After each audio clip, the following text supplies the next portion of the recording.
What does it take to make it in L.A.? In a city built on image, what's the real cost of belonging? Chistopher Gialanella, publisher of Los Angeles Magazine, joins us to talk about the bright lights, the darker truths, and the mental health fallout of L.A.'s celebrity culture today on Off the Couch. And welcome to Off the Couch with Dr. Greg, where psychology meets everyday life. I'm Dr. Greg Cason, psychologist, here with producer Brian Gomez. Happy Monday, you guys. And we have Noah, who is the last day on the board. How you doing, Dr. Greg? Dude, we're going to miss you. I'll miss you too. We have a really special guest today. I wanted to do this topic, and you are the perfect person to talk about it. We're going to be exploring celebrity culture and the Los Angeles lifestyle and the challenges of managing mental health in a world of glitz and glamour. We have Chistopher Gialanella. I know I'm all of a sudden super aware of saying your name. I'm saying it wrong. Is a dynamic media executive who since April 2023 has led Los Angeles Magazine, Pasadena Magazine, Orange Coast Magazine, SoCal Design Magazine, who can help us decipher the world of celebrity, Los Angeles society, and what it takes to survive in this unusual world. Welcome, right. Chistopher. Howdy. Oh, I like the applause. I love it. You have a lot of admiring fans out there. Great to be here, Dr. Greg and Brian. Always great to see you guys. Likewise. Yeah, It's thanks great. for having me. Great I say my name right. Did I say right? your You name did. right? My Oh, grandmother, God. though, on my dad's side, always said it Gialanella, and we always said, wait a minute, isn't it Gialanella? We go with Gialanella. I always let grandmas do whatever they want. Mine just Okay. hacked up along as she was talking, so no one really knew what was going on. Right. But so you actually you're the publisher and president of like the premier magazines here in Los. Oh, was yes. that not the truth? That's the truth. This is a lot. this one Los Angeles here. Magazine. We've You got have Pasadena. Orange Coast Magazine. We got Orange Coast. Pasadena Magazine. Oh yeah, you've got. Oh, I'm getting them all wrong. You got and then it right. you don't have SoCal Design Magazine. We have SoCal is put on hold. But Oh, it is. Might be making a return. Oh, okay. So just you wait.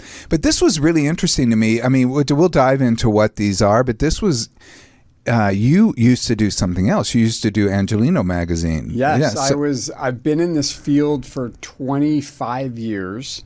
23 of those years was with Modern Luxury with Angelino, Right. Riviera, and Palm Springs, and San Diego, and now I've moved to something different, something interesting. Not that Modern Luxury wasn't interesting. No, they were very interesting. These are always top tier places. Dynamic publications. They really of are. City, and we cover all sorts of different things that we really didn't do at Modern Luxury. We cover some of that, but we cover some, hard news and politics and sports and current events and national news, plus shopping, dining, travel, you name it. All the good stuff. here in Medical LA. and all that good stuff. Yeah, medical, the whole thing. Yeah. And this is a company bought this, Engine Vision Media, and hired you. And I was so interested to see the owners of Engine Vision Media, the two people that formed this, are Mark Garagos. Yes. And Brett Ben Meiselas. Ben Meiselas.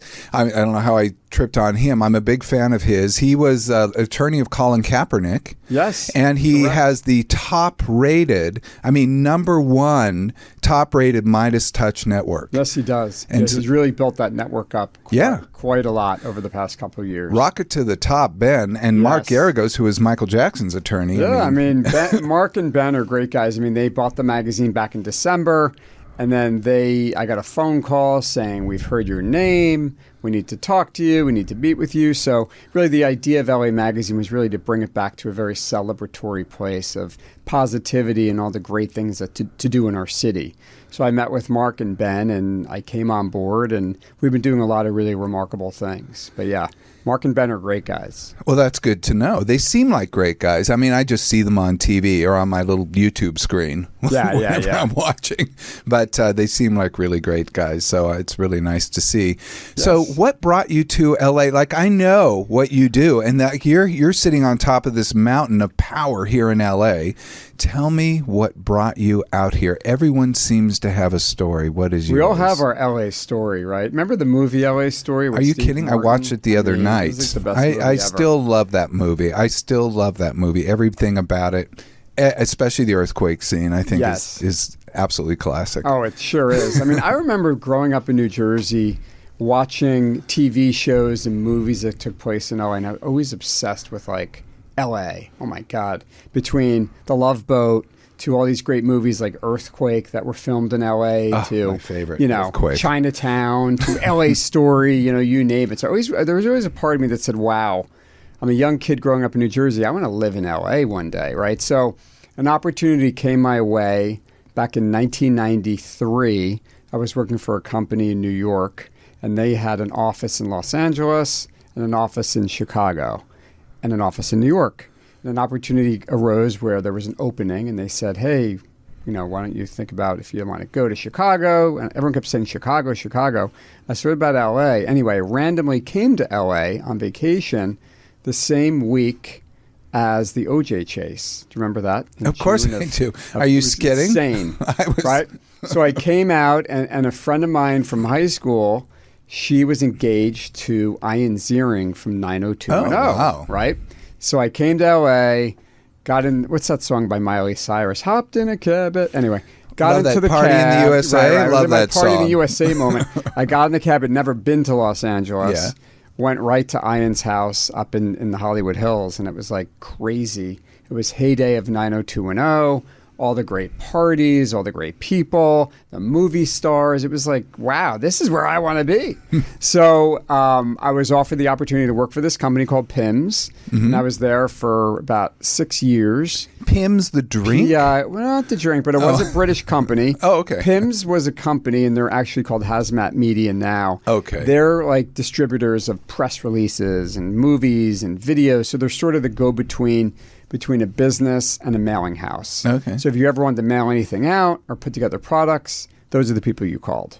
So we had a lot of different clients, from New Line Cinema to Ampus to PlayStation. So those were the people that we worked with. So I got a little touch of celebrity when I got there. And I'll tell you a fun story of a celebrity moment I had. One of my first months at PIMS was there was a jazz bar called Lunaria on Beverly Glen Boulevard and Santa Monica. I don't know if you remember that. No. It was a jazz club. And I was invited to a dinner party for Orion Pictures. And I walked in, and I was seated with, this is a fun table. It was myself, Phyllis Diller, B. Arthur, Conrad Bain, and Mindy, I was going to say Mindy Cohn, Mindy from Mork and Mindy, Pam Dauber. Pam Dauber. So I was sitting yes. and saying, wow, what is going on right now? These are all like the 80s people, Different Strokes and the Golden Girls and Phyllis Diller, who I used to like watch late night on Phyllis HBO, Diller, and she who like made she's all those one of filthy my jokes. favorites. She's one of my all-time favorites. So I'm already so envious of you. Yeah, so I mean, can't coming even to say LA, so I started there, and that's kind of the story that brought me here, and it was just kind of fun to kind of be in the moment of some of these really fun celebrity, you know, places to be. So were they all nice? Would they all give you like? They were all nice except for B. Arthur. She wasn't that nice. Was she I like don't think Dorothy? she even looked at me. She gave you. She didn't I even got give one you of those side eye. Yeah, Phyllis Diller was really cute because I actually sat next to her, and I remembered one of her jokes when I would watch her those comedy shows on HBO with like Richard Pryor, and they were like dirty, and I was a young kid, and all the cursing and whatever, burlesque. Anyway, so Phyllis had a joke where she said, on my honeymoon, I bought a peekaboo blouse, and my husband peeked and booed. So I said to her, I remember that joke, and she said, you know, it's funny, Merv Griffin is the one that taught me that joke. Oh. So it was kind of fun to like get a little tidbit of Phyllis Diller, who I always kind of thought was like a Lucille Ballish kind of actress, right? Yeah, I mean, she a was weird a way. stand-up comedian. She was just so. Say Phyllis Diller. Like, I wish we could have her come and talk, because she was the very first stand-up female. Right. Like pioneer. Yep. Absolutely before everybody. And she was really the one that broke all the ground. And I don't know. I just think she's amazing. And her comedy was amazing. Yeah. And she had this fictional husband, Fang, and she would always make fun of him. And it You wasn't know a lot more about Phyllis than I do. because I was a huge fan. But she was really funny because I remember telling her, I'm like, why is B. Arthur not? She goes, don't pay attention to her. So she was really fun. She had a lot of chutzpah. B's always dyspeptic.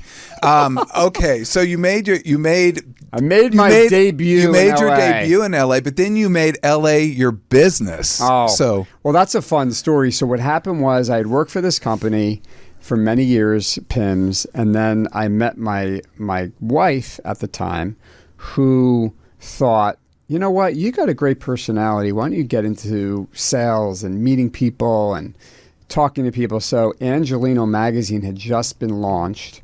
It was 1999, and we had Claire Forlani was on the first cover, and I remember seeing that copy. I looked at it, I read it, I looked at all the advertisements, and I thought, oh, I could sell advertising space. And I called the gentleman whose face was in the magazine, Michael Kong, who was the founder of Modern Luxury. We're still friends to this day. And I said, I have absolutely no experience, but my girlfriend thinks I'd be a great, salesperson, and I hear they make commission only, so you have nothing to lose by bringing me on. Let's see what I could do. And he said, okay, come on in. So I went in, and I remember it was that office on Wilshire. It used to be the old E building, that tall white building. I think SBE's in there now. Anyway, I went in there, and Michael said, okay, introduced myself, and he said, okay, you ready? I said, yeah. So I sat literally in his office and watched and learned so much from him in business, something I never really knew how to do, but I knew I had to bring in money because it was up to me to bring in money. So I literally walked up and down the streets of Robertson, Beverly, La Brea, and went after the home design category. There were tons of showrooms and got to know all the managers and the PDC, and slowly built up a business based on trust and a great magazine. And before you knew it, like $60,000 of advertising was sold in the first issue, and everyone looked at me like, this is crazy. I'm like, well, that's my job, right? Selling. That's what I did.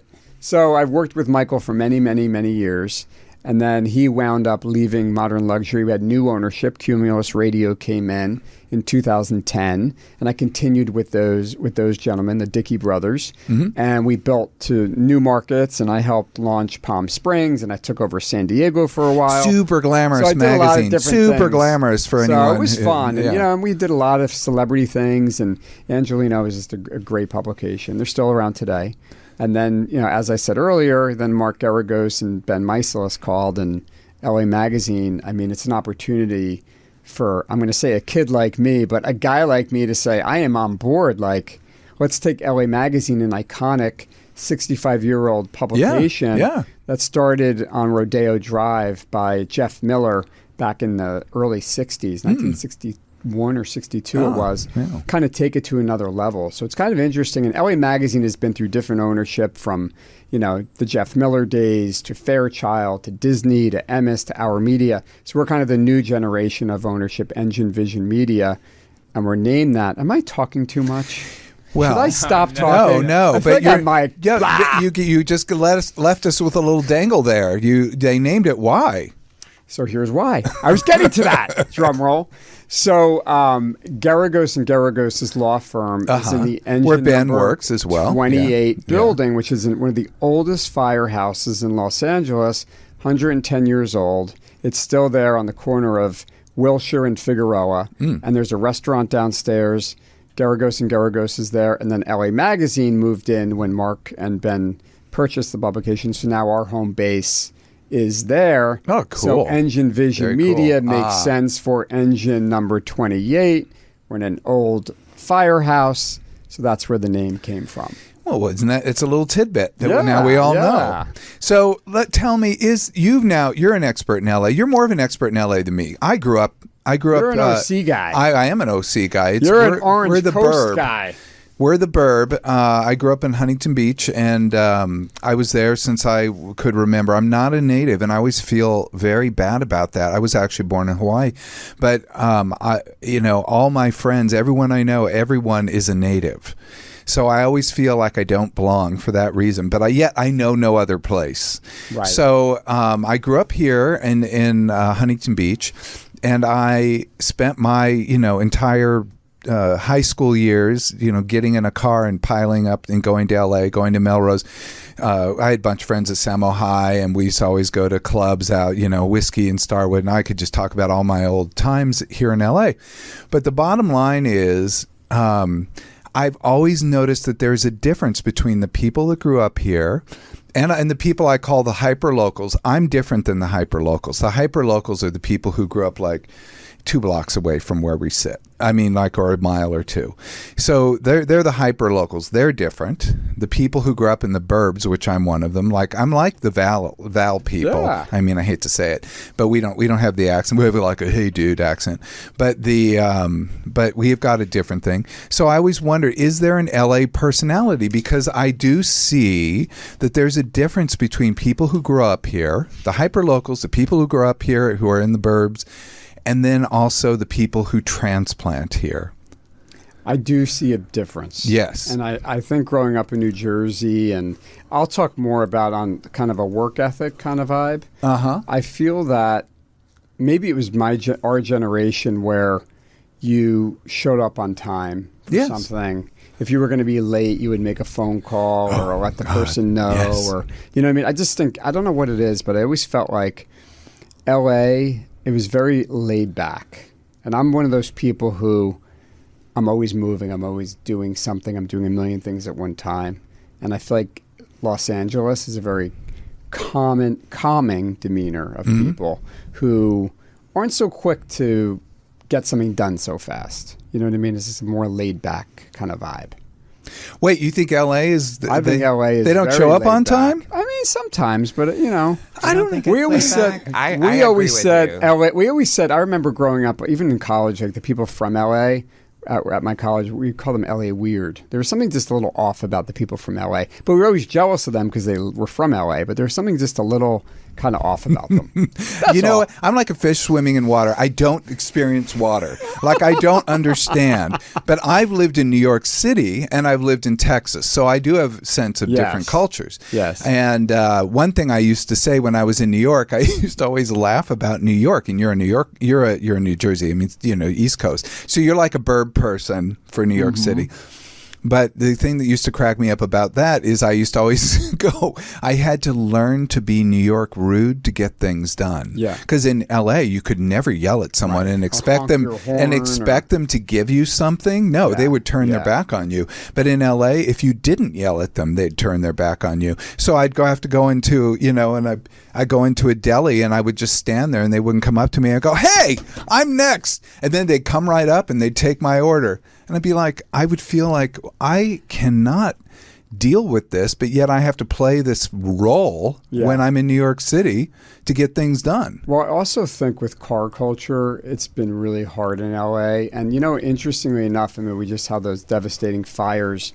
I will say it was so great to see LA come together. Oh, I think a lot of the things that I felt before disappeared because we are a city full of love and full of people that want to support and help each other.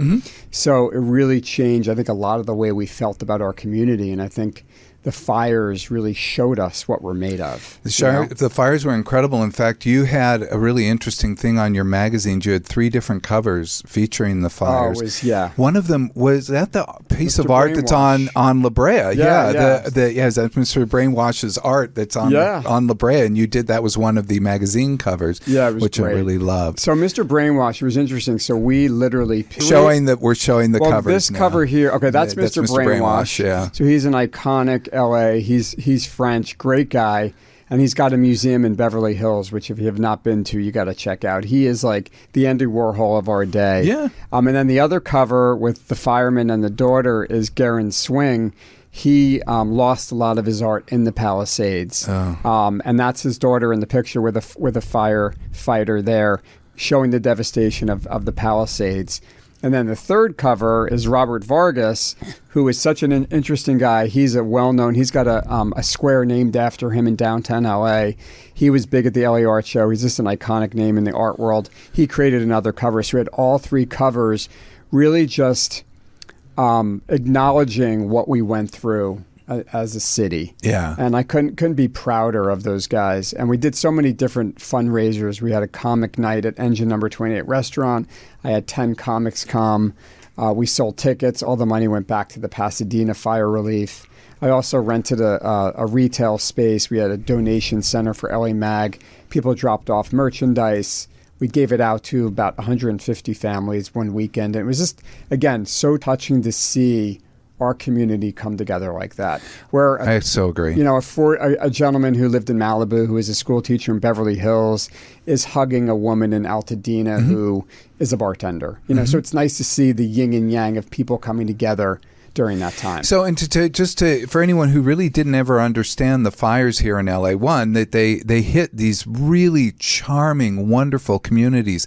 One, Altadena, which was one of my favorite neighborhoods in all of LA, got completely decimated there, and Pacific Palisades, and they're both operate like small towns, even though they're part of LA. People don't know LA is very disparate. It's got different areas and whatnot. I live right in the dead center, but there are different areas about where you can do. And we lost some iconic neighborhoods.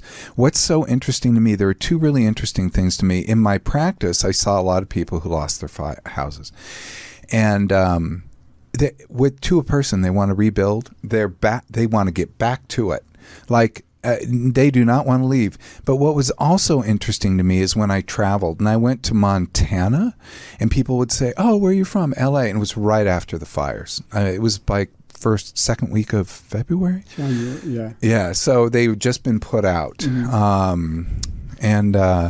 Anyway, first week, I think. But anyway, the people were some were conciliatory, very nice and appropriate, but some people were very rude, and they would say things like, "Well, you know, LA doesn't know anything about this," and they would say nasty things, and I would just have to come back at them and say, "Have you been to LA?" And to a person, "No, but."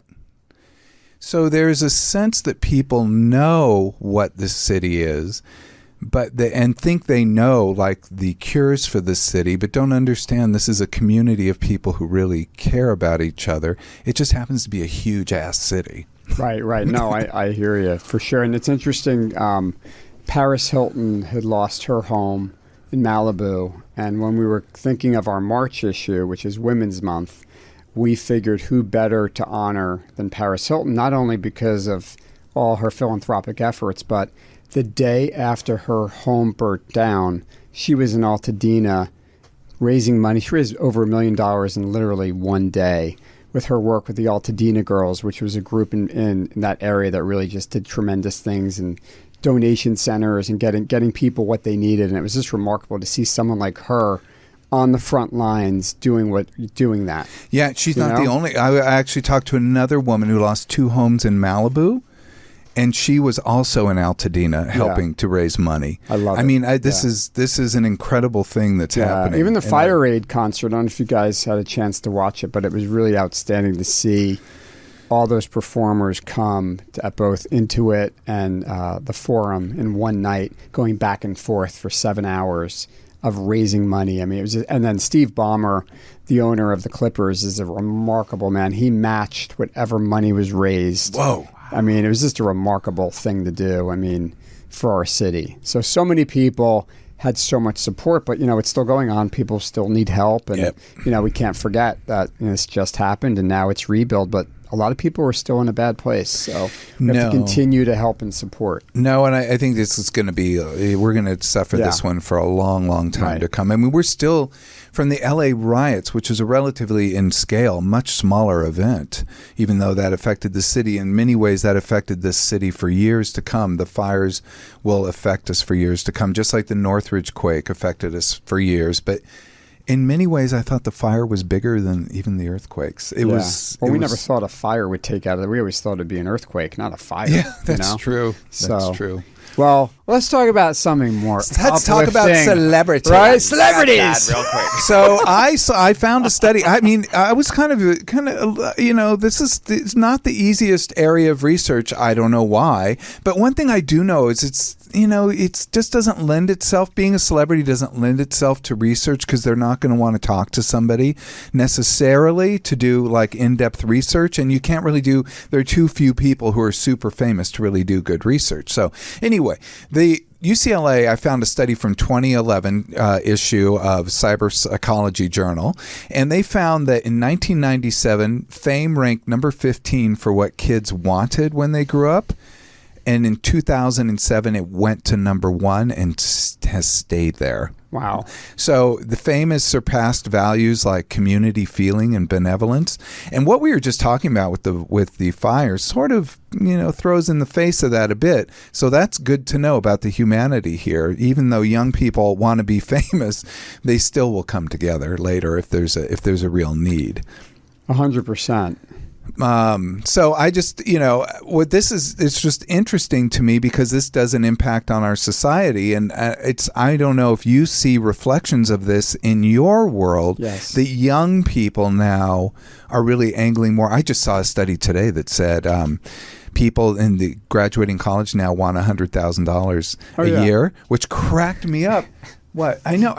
Remember how much we made when we graduated? I remember my job at PIMS. I think I made $18,000 a year, and I was like, yes. I remember graduating college at UCLA, and I remember a really bitchy woman. I thought she was just so awful. She said to me, "If you don't make your age, like you don't make the same amount as your age, then you're a loser."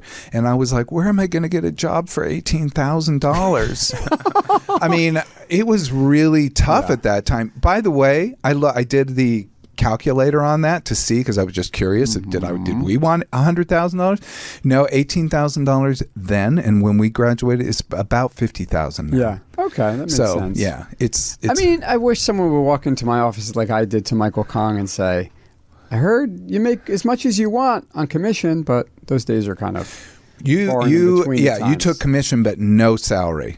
Yeah. And you just went for it. Yeah. But salespeople love commission because that's like you can make a lot of money that way. You're in power. But back to your point about what's happening with fame, and I think social media really took a turn where everybody has a brand, everybody has their own sense of fame, and even in our world, we noticed, we have editorial, we have advertising, then we have something called advertorial, which is an opportunity for individuals to promote themselves where they pay money, but the pages look like editorial, but they're sort of like either, let's say a leading men or a men of merit or women of influence section or a real estate all-stars or something where they're spending money. To self. Right. Or top doctors, a medical, name and it's interesting because a lot of people will invest their marketing and advertising money to promote themselves. And it's really a smart way to do it because you're guaranteed to be in the magazine. You have full control over your image. Oh, I hate the way my chin looks. Or can you get rid of whatever these things are called on your eyes? Crow's feet? Crow's feet. Or, can you make this look better? Oh, I want, so we offer a photo shoot. We do the interview. We also celebrate them at an event. So sometimes when you get a story, Doc, are you always saying, "Oh, you're in this magazine, but we're going to have a party for you"? So then we take it a step further. We have a party. Then you take it a step further, and they put it on their social media. Then so that's kind of a new way where everybody has a brand, and in a sense, everyone feels that maybe I am a celebrity, or I was featured, or I was chosen in a way, even though it's part of your marketing dollars. And I always say, the money's going somewhere. Whether you hire a publicist, a PR firm, or you go directly to the source, money's being spent for you to promote yourself. Celebrities have publicists. They're not doing it for free, right? So there are ways that you do it. So that's a new way of how our business has grown. And I remember at Modern Luxury, we had a dynamic women's section that ran in December, and we had literally 55 women who all paid money for full-page advertorials. I mean, it was like genius, to have that because it's great revenue, and it's a way for them to promote it on their own social media. Yeah. So tell me, you ready to buy one? Doc? Dish with me for a minute. If I gave a little personality test, what's the percentage you think would be narcissistic? I mean, I don't know if it necessarily. Maybe 50%, because I also think it's a smart way. I do think it's smart. You to promote I do your think business. it's smart. I'm not saying it's not smart. I'm just being a little you're a real bitchy. estate agent. I have a full page in LA Magazine. I was featured in here. You were featured. Who knows if it was paid or not? Well, don't you have like the little faint print? Because I always notice they'll say we put special advertisement. Like you have to be very careful with how you do it because there is definitely a difference between editorial and advertising. No, I always and you see have to those. and also, I like, still read them. yeah, exactly. Yeah. But you still read it, and you still, you look at someone's social media, and they have a big page if they were in LA Magazine or any, oh wow, that's exciting. No, it works. I'm not saying it doesn't work. I was just curious about the people themselves. And some people do it for the photo shoot. They just want a great photo. I will tell you, one of my best days of my entire life was a photo shoot. So I kind of understand. You did, right? I kind of understand. It's really funny. And I saw Liz Lemon do that when she had to do a photo shoot, and she talked about how amazing the photo. She goes, no one tells you how fun it is or something, but it is actually great. And you could really, and it's interesting because a lot of our businesses have different marketing budgets, and, we make it where it's not just about the magazine. We make it about everything, the digital, the social media. At the event, there's opportunities for you to engage or be a sponsor or showcase your jewelry or be interviewed. So we're always finding different ways to connect our advertisers or individuals with our readers and with the community. So that's exactly what we do. So let's talk about people who worship celebrities because, you also, I don't know how much you actually have touch with them, but I did want to touch with them. Wright State did a university in 2014. It was printed in Innovations of Clinical Neuroscience. I know you need to know this, but it's very important. Of course I need to know this. There were 3 levels of worship of celebrities, and this made so much sense to me. This is I made out like a little triangle to talk about this. So the bottom, what most of us are what they call the entertainment social people. We like the fun, the interest. This is probably a lot of the readers of your magazine. Yeah. They're like, oh, I want to read that. Oh, she's on the cover? Great. I want to read about Selma Blair. How fun.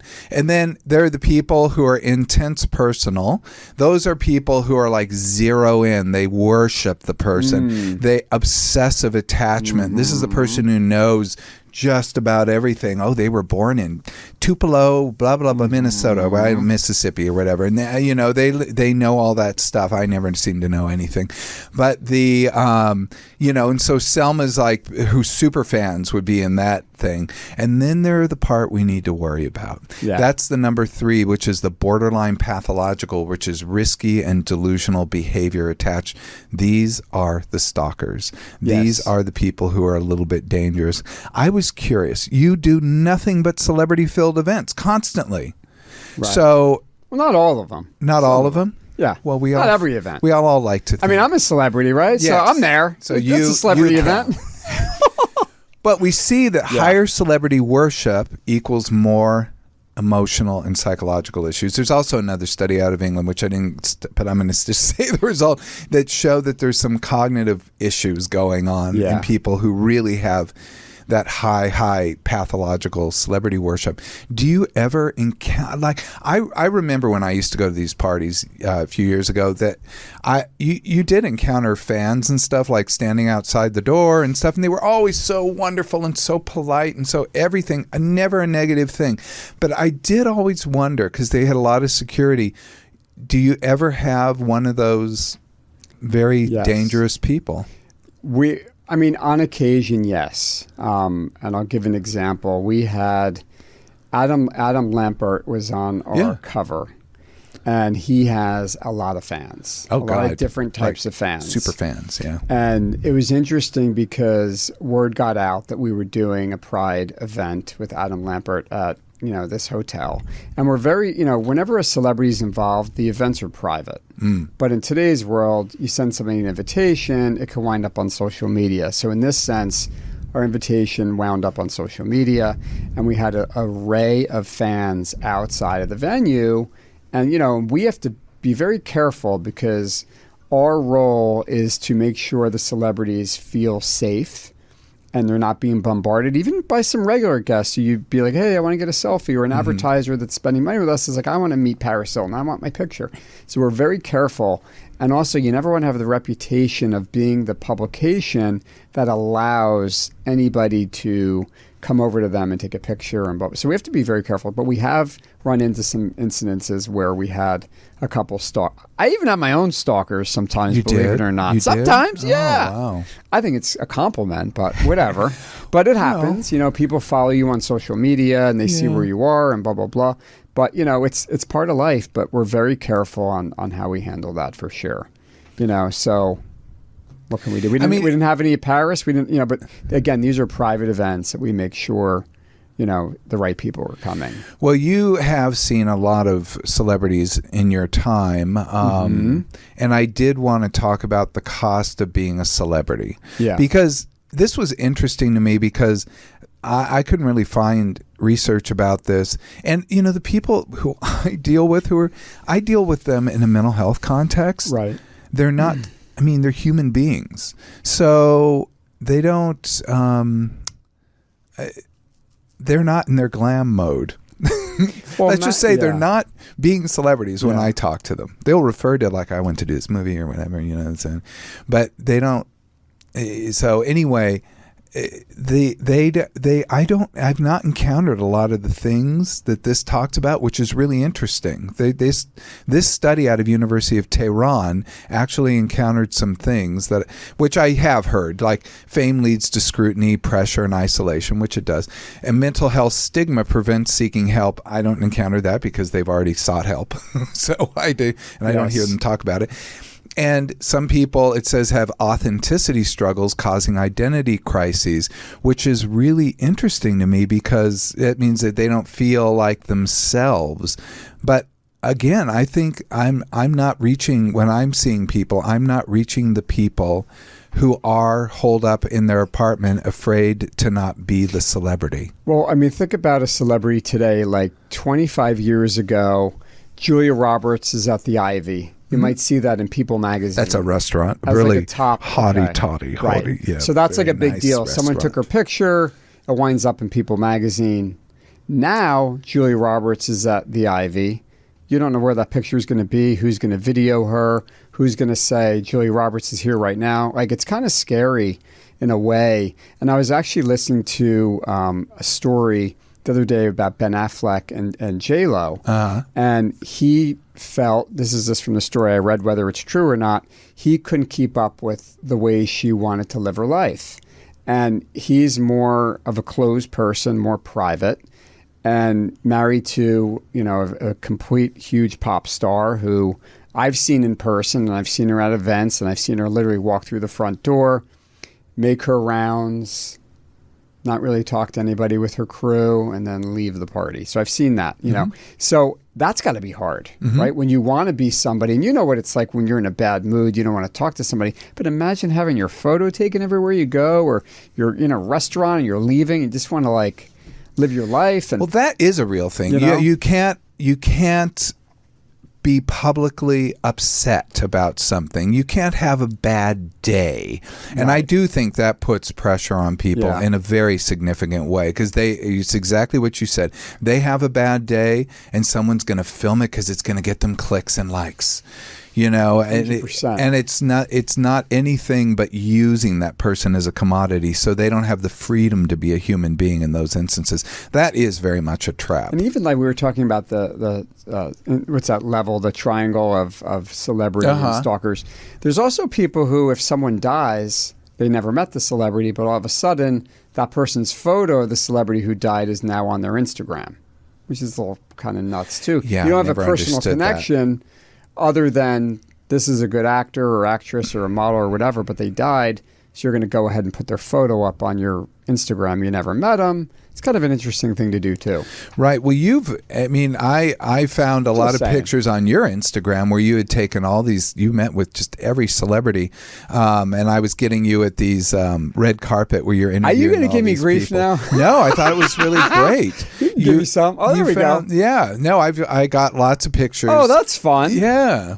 Well, it's interesting. Fortune Femster. There was Eric McCormack from Will and Grace. Fortune Femster. By the way, I love her. I met her before she became famous, and she has not changed one bit. Let me just tell you, she is as fun can be.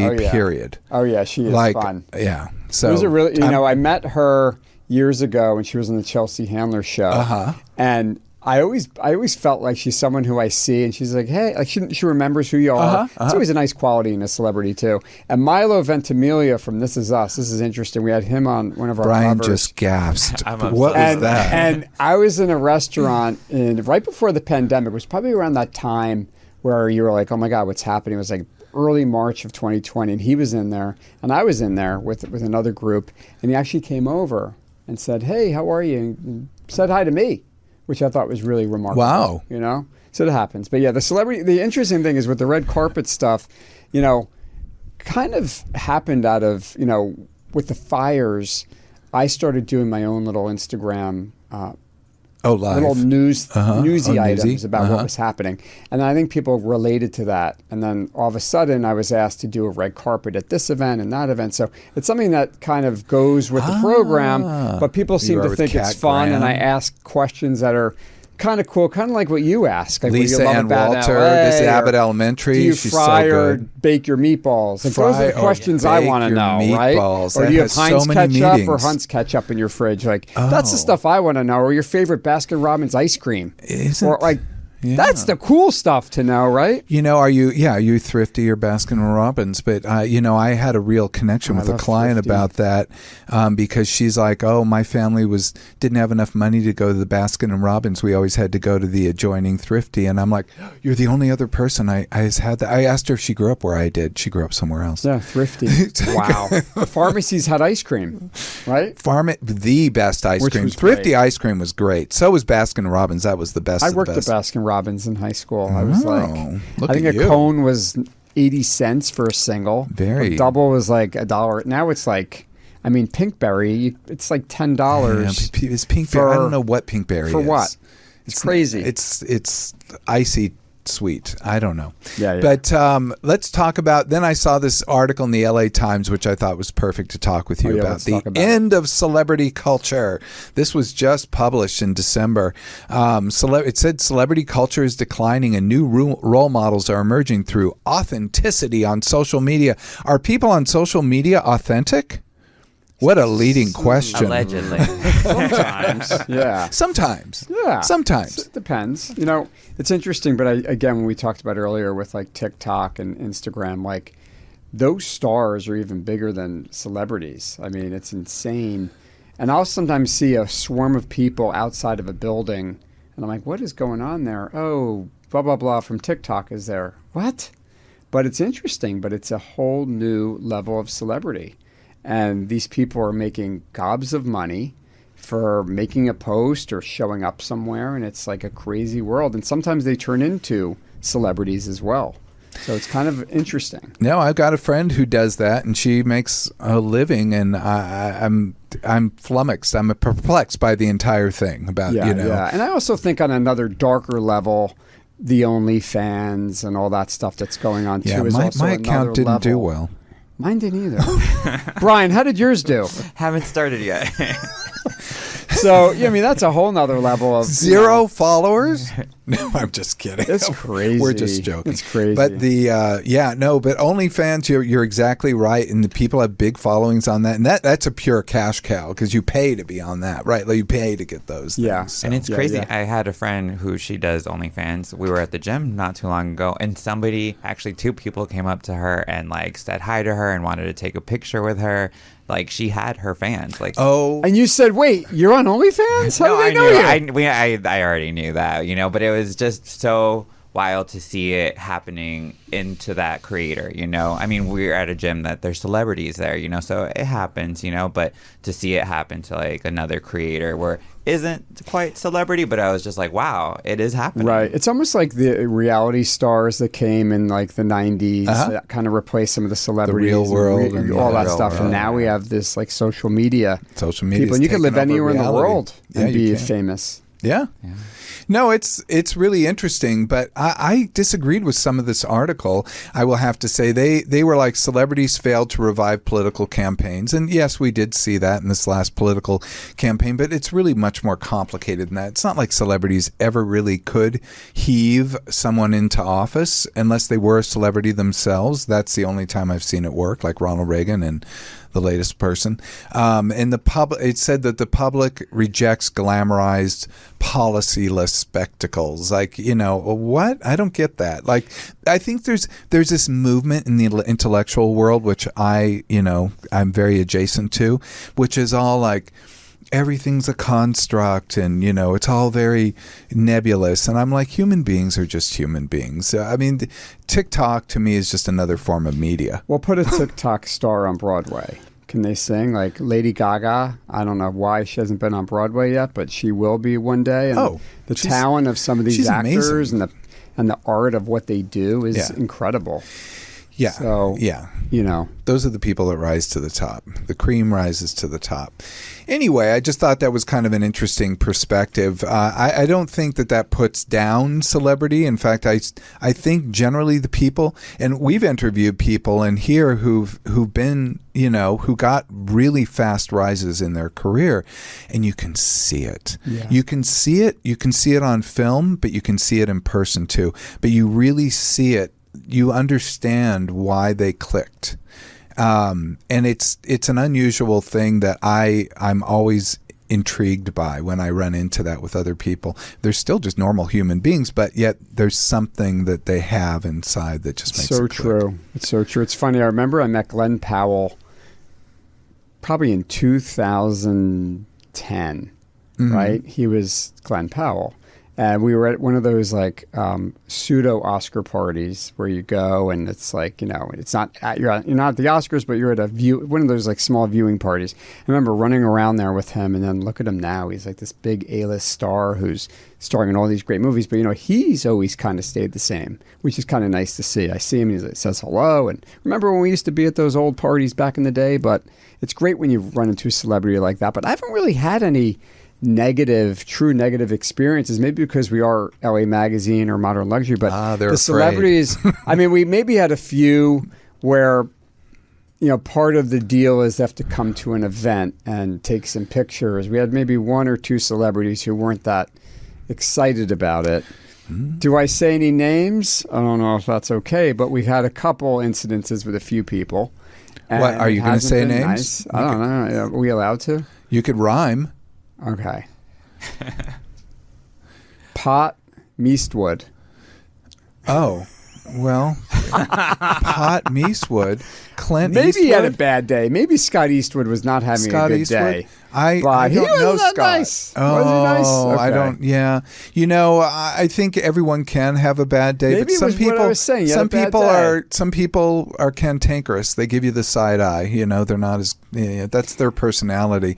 But generally, I mean, I don't know. I'm not a good enough person to say what's going on with him. Yeah. But yeah, Gems, Laura Dern. Gem. Oh, well, she's so cool. Oh my God. She's one Revo. of those people that even though she's the daughter of a huge celebrity, I was so drawn to her. And Cynthia Revo, same thing. But I was like, who is this person I've not heard of getting cast in Wicked? Boom. 2 seconds on film. I was like, there. You're there. I understood it. You know what I loved about Laura Dern? We're talking about her parents, Diane Ladd and Bruce Dern. Yeah. There was a movie that I was petrified of growing up. Again, talking about Los Angeles. It was called Black Sunday. And it took place at a football game, and there was a terrorist in there. And Bruce Dern was the main star. So I was afraid as a kid to go to some games because I spent the whole time looking to see if there was somebody up in the rafters with a gun. And when I met Bruce Dern, I brought that up and I said, that movie, everyone says, oh, The Shining scared me as a kid. I'm like, oh, no. Mine was Black Sunday because it was scary to think about. Even like all those movies like Jaws and Piranha, these are some pretty awful movies for us to be watching as kids, like afraid to go in the ocean or go to a football game or, Anyway, I grew up by the beach. I grew up by the beach, and I used to fake getting attacked by a shark in the water. Did you? I did. I thought it was the funniest thing. Oh my God! Looking back, how awful that was. But I was probably 10. I mean, I was maybe 12. I remember maybe 6th grade. I think it was 10, 12. Wow! But you remember it, right? Remember those fearful moments? I had zero fearful moments, but I did have that. I did have that for The Shining. The Shining was creepy for me. That was one that creeped me out, and the Poltergeist was the other one. I used to stare at the TV and think, is there a world in there? Yes, but we're going to ask you questions about LA. You're going to give us your diagnosis, your impression, your thoughts. Done. I don't want to be done with this. This is fun. So this is good. So if LA had a therapy session, what do you think its biggest unresolved issue would be?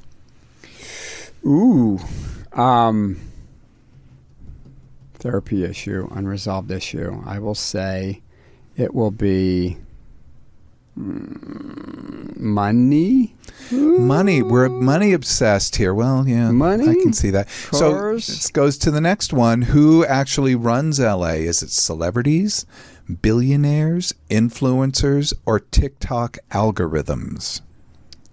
I'm not going to say billionaires. What was the first one? Celebrities. I don't think celebrities really do. Influencers? Maybe influencers in their own right, I will say. Okay. Right? Is the mayor an influencer? Yeah. I would say, I think I don't know. I never understood branding, and I don't understand influencers. Celebrities don't anymore. I mean, obviously, a lot of things aren't even being filmed here anymore in the city. Like the commerce is true. Like you can't really say it's celebrities or the big studios. Are you secretly happy about that? I No, love it that they I film. love seeing something being filmed. I love it that they film in studios, but I remember being like a student at UCLA and continually having to dodge film sets. And I remember once I was the set of Quincy, and they didn't want me to cross, and I had a final, and they're like, "You can't leave, we're filming, you can't go across." And I'm like, screw Quincy. this. I may not have used that word. I said, screw this, and I ran right into the shot and ran through it because I had to get to my final. That's what I would have done, You too. couldn't be late. They didn't understand. You couldn't Do be. you Why even know did they what Quincy schedule is? filming? Oh my God, Jack Klugman. Probably before my time. You know what's funny? Last night I was at an event and I ran into Donna Mills and Michelle Lee. I mean, talk about two those are great. iconic Love names them. in the TV world. And I said to them, it was so interesting because as kids, our parents would watch all these shows, Dynasty, Knots Landing, Dallas. Yeah. So as kids, we always watched it too. So like we got to know who all these characters were, but I don't know if kids these days are watching some of these nighttime. That's it. TV's not what it used to be. Right. And I've It is said that not. before. We TV's don't not even what it use used to be. cable You like know, that anymore. right? Some people don't even have cable anymore. We only had a few channels. Everyone would meet at school the next day and talk about the TV show. Everybody watched the night before. Right. Did you see It Happy was Days? exciting. Blah, blah, blah, blah, blah, Or blah, blah. when the final episode of MASH or the final episode of Cheers or the whole Who Shot world JR watched. and oh my God, yeah. like we all loved all that stuff. The But whole world You're right. watched. Everything gets dropped at one time, so it's like it's a different world. It's a different world. It's unfortunate, but that's Yeah. the world we live in. Yeah. If someone says they're making it in LA, you have to answer me this. Yes. If they say, "Hey, Chris, I'm making it big in LA," how skeptical should we be? 50%, 75%, or 110%? Maybe I'll say 75. Okay, Okay, that's is fair. that fair? I'm Yeah, always, I would say I that's always fair. doubt someone that brags. Yeah. Has LA officially replaced talent with hype as its most valuable currency? This is one only you could answer. I'm going to say no. Okay, I don't think so. I like that answer. That I'm gives, telling you, I love this city so much, and I always feel, again, there's such great people in this town. You know, well, thank you. there really are. Like you, Dr. Greg, and you, Brian. Like you guys are. Maybe I'm a different kind of guy. I treat however anyone treats me is how I treat them. You're a good Someone man. gives me any bad. This person's a jerk, or if I have a great rapport, and that's kind of how I base people's character. Okay, if you had to pick one, is LA more fake or more real than people think? More real. I do believe that's true. We are not as fake. And in fact, that's the thing when I went to Montana. I could not believe people's very skewed vision of what LA was. And I was here hurting from Well, the I think fires. it's a jealousy too. I think a lot of Yeah, people who have never perhaps. been here don't know what it's like. Yeah.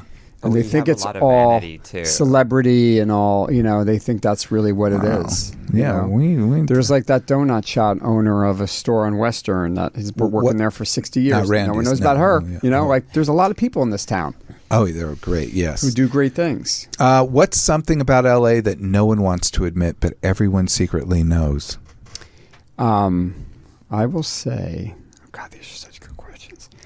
The Santa Monica Pier is pretty damn fun. Oh, Right? good for you. Yeah, that is a good one. Will anyone admit that? But anytime you go there, you have a good time. No, you I do have a good time. I like the little Ferris wheel, but I like that really janky, bad roller coaster. Yeah, that roller coaster I is a still lot like of fun. going on it. Yeah. Right? Yeah, There's so- also a great restaurant called The Lobster right at the end of it. I know the Lobster. Honestly, You want to get a good cocktail, and that's where you go. And yeah, the people Lobster is watching. amazing. Yeah, that is True. an amazing, fun place to go. So good for you. Yeah, you know LA. See? You really know LA.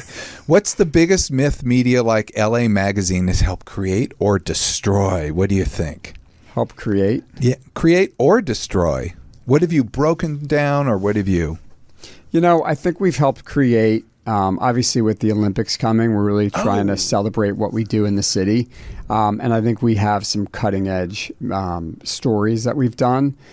Sometimes we've had stories that maybe were too much. I mean, I know we did a story about Rebecca Grossman, the woman who ran over those 2 kids. Oh, right. And had her featured in the magazine in our car issue. That maybe wasn't a smart thing to do. But you know, we. By the way, I love that issue. The car issue's Yes. great. Yeah. But I think people learn a lot from what we do, and I think we put together a great product, and I'm proud of it. Not only, but I bought that issue and I didn't notice. Did you? I didn't notice. So You didn't? just letting okay, you know. thank you. Because Twitter noticed, because we had a Twitter, gazillion you know what? comments. Twitter. That's all I have to Yes. say. Okay. There you go. What's the juiciest, most LA thing you've ever seen happen that you could not print? You've been in this town and magazine business for a long time, so it doesn't have to be for this magazine. It could be one of your many others. Juiciest. LA Mag, like a juicy story that we could not print. Huh. Who do I want to say? Or what do I want to say? We had is it Circus of Books? One of those. It was a story Circus about of Books. That was kind of a something that quasi-porn happened store on Santa Monica something Boulevard. in the porn world. We could not print. It was just a little too much. By the way, that's You know? a great documentary. I think it's on Netflix. It's about Circus of Books. Oh, is it? I think it's the daughter of the owners made it. Like she made a Oh. documentary about her parents starting this porn store in Santa Yeah. Monica Boulevard in West Hollywood, and it just was an incredibly engaging documentary you never would have thought. It's actually I gotta worth check a it watch. out. Yeah, that's Yeah, one it's a thing we few kind of years old. steer clear of in our world. Yeah, you know, I because can- obviously we get a lot of advertisers that want to be in the company of great things. So we No, have to I be imagine careful. that's sort of why X is having problems, as X or Twitter is, having that particular issue. Yeah. Okay, so your last one. If LA had a warning label, what would it say? Proceed with caution. Yep, I like that one. It's accurate. Possibly. I was like, you might fall in love and never leave. Oh, that's a good one. I mean, I think that's true. it is. You might fall in love and never leave, like us. There you Right? go. Literally, we Well, will I have- was, I was plopped. I mean, I wasn't You even could have plopped stayed in out OC. here. I could. Oh God. But I do think you need to. I like what you said, but you also have to be very cautious. Right, anywhere you go. You do. You know, I remember when I moved here from New York. New York, I always felt way safe. Maybe it was because you could walk and there's so many people around. But sometimes in LA, if you're in an area and you don't know where you are and your car breaks down, it could be pretty frightening. That's true. That is true. That's all. We've got bad areas, but you know what? I've been in bad areas everywhere I've gone. So I want to get to you personally. We're almost done, but you are a big gym guy, and I was looking. God. So I'm Are looking. you going to make me take my shirt off? No, well, I mean, we could do that. I brought pictures of you without your shirt on. Oh, wow. I went through, trolled your Instagram. Yeah, you're one of my stalkers. I totally stalked you. I totally stalked and clipped. But I was like, dude has guns. Look at this. Yeah. Like, it's just, it's just Well, nonstop. I am turning 55 this year. Happy and 55. Thank you. And I feel like if you don't feel great on the inside, you're never going to feel great on the outside. And fitness has always been That a explains big it. part of my life. And I remember when I was turning 40, I wrote an article in our Orange County publication. I do a column about how I want to get in the best shape of my life. And this gym reached out to me called Stark. And said, we're doing this fitness competition called Stark Naked. And they said, and we'd love for you to be a part of it. And anyway, talking about being an ambassador and an influencer, they've gotten a lot of customers come through the doors of Stark just from those photos that you see up there, right? Really? So I'm actually training right now. So you're an influencer. I'm doing the program again. The shoot is in 3 weeks. Oh. So I am back to strict eating well. But the beauty is I said to Todd Vandehei, the owner, like, you know, my whole life is not based in a gym. Like you have to live your life in balance. And for me, it's okay to have a piece of cheesecake or a slice of pizza because that's the way most people live. And that's what the beauty of living is, having a glass of wine when you want and being able to do. I agree with that. You know, so it's hard when you're under these strict guidelines sometimes where a lot of these fitness programs and diets are so hardcore, they're never going to stay, right? No. So I've kind of maintained some consistency over the years. And you know, I've been doing it for 15 years where I go to the gym 3 times. And it's really all about what you put in your body, but I go 3 days a week. I love it. It's the one thing, and I always say take 1 hour out of your day for you. And mine is going to the gym because it just gets my mind off of everything. So That's excellent. That's your why I'm form doing of meditation. it, right? That's And I your- get to post it on Instagram too. And you get to post it on Instagram. So you're an influencer for the gym. So good for you. Good for you. Thank you. And you guys are in good shape too. I mean, I've worked out with Brian before. He's in good shape. Brian's in good shape. You're in good shape. I have been. I feel like We're gonna get you over to Stark, Doc. we could get me to Stark. You can come to my photo shoot. The thought of did dieting. say they were fun, The so. thought of dieting is concerning. I don't like the word diet. Do you? No, it's a 4-letter Like, it's word. just a silly word. It's a Right. 4-letter word. We don't like that word. No. I'm a big person who still likes to eat, and I just had a Snickers right before we started. Ooh. So Well, there's no difference between the Snickers and like a power bar, right? Isn't it almost the same thing? no, Maybe. Same shape. same shape.